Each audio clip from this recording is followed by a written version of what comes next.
Agora, 7h48, vamos seguir. Lá em Brasília também, o ministro do Supremo Tribunal Federal, Dias Toffoli, negou um pedido do ex-deputado Eduardo Cunha para encerrar processo na Lava Jato. Agora é a Aline Beckett quem traz as informações. Bom dia, Aline.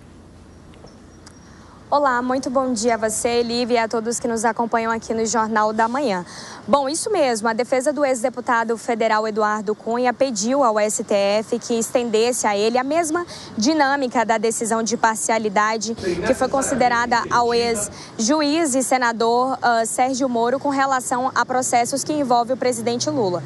Mas o ministro Dias Toffoli, ao analisar o processo, entendeu que Eduardo Cunha não pode ser beneficiado pela anulação do processo. Segundo o ministro, Eduardo Cunha não está na mesma posição que acusados em processos da Lava Jato. Vale lembrar que a condenação de Eduardo Cunha já foi anulada pelo STF, mas os processos foram encaminhados ao Tribunal Eleitoral do Rio de Janeiro.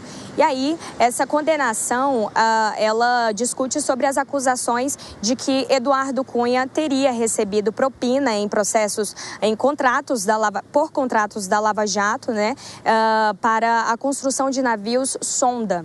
E aí, essa condenação, ele foi condenado a 15 anos de prisão e 11 meses.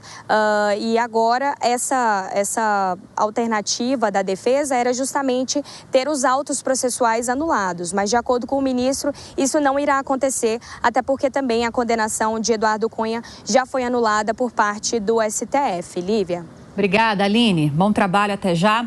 Agora, Nelson Kobayashi, existe algum fundamento muito claro para guiar essas decisões da Suprema Corte? Eu imagino que não, porque nós tivemos recentemente Gilmar Mendes aceitando um pedido da defesa para derrubar condenações, para anular processos ligados a José Dirceu. Houve até uma ação que foi protocolada pela Procuradoria-Geral da República recorrendo dessa decisão do Gilmar Mendes.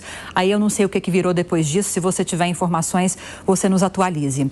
E agora teve essa decisão do Toffoli negando esse pedido da defesa para encerrar processo no caso de Eduardo Cunha. E os fundamentos, ou pelo menos os argumentos das defesas são parecidos, né? Mas decisões diferentes. Assim a gente fica muito confuso, né, Kobayashi? Pois é, muita complexidade, né, Lívia? Mas veja só que o argumento do Eduardo Cunha é o mesmo utilizado pela defesa do José Dirceu, que é qual o argumento? De que se o Moro foi suspeito para julgar o Lula, logo ele deve ser também considerado suspeito para julgar tanto o José Dirceu quanto o Eduardo Cunha.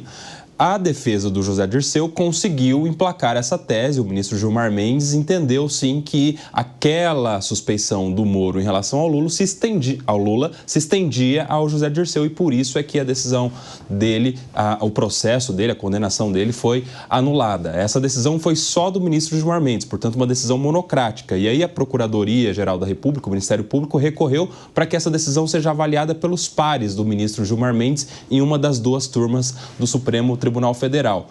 A mesma sorte não teve o Eduardo Cunha, que teve o seu pedido negado. O ministro Dias Toffoli disse que essa suspeição do Moro em relação ao Lula não se estende ao Eduardo Cunha, porque o Eduardo Cunha não está na mesma condição ali do núcleo político ou daquele círculo em que estavam Lula e José Dirceu. Portanto, Eduardo Cunha teve o seu pedido negado, mas isso não influencia tanto, já que ele já foi beneficiado por outras decisões que anularam as suas condenações, não por questão de suspeição, mas por questão de incompetência territorial, aquela questão do CEP. Mas daí o processo dele recomeça para aqueles crimes que ainda não estão prescritos, para aqueles crimes que ainda podem ser processados, ainda estão em tempo de ser processados. Essas condenações, de acordo com o tempo que já passou, não prescreveram ainda, mas certamente em algum momento alcançarão essa prescrição e ele lá na frente vai ser beneficiado também. Não é que o Eduardo Cunha vai ser o último dos moicanos aí do que sobrou da Lava Jato. Daqui a pouco ele vai ser beneficiado porque já faz muito tempo e daqui a pouco já prescreve também esses processos contra ele. E aí, nada mais restará do que foi a Operação Lava Jato, que nesse ano completou 10 anos.